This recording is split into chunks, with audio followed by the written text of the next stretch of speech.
हाय नमस्ते प्रणाम। आप सब सुनिए, एक और गाना गाने जा रहा हूँ।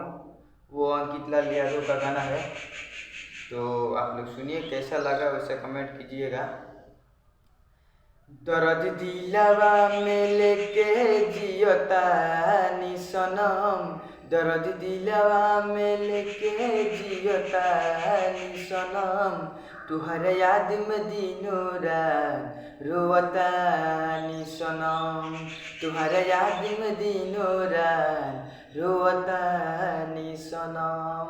भूल गइलू तू सारा गोरी खाई कसम, भूल गइलू तू सारा गोरी खाई कसम, तुहर याद में दिनों रात रोवतानी सनम, तुहर याद में दिनों रात रोवतानी सनम। जे हमर दिलवा में बन के रही खास हो, हमरा के छोड़ी बड़ी दूसरा के साथ हो।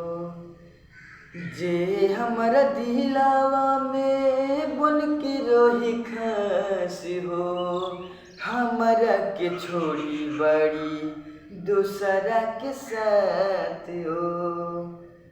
उ त कहत रहली हम ना होके बेवफा सनम, उ त कहत रहली हम ना होके बेवफा सनम, तुहर याद में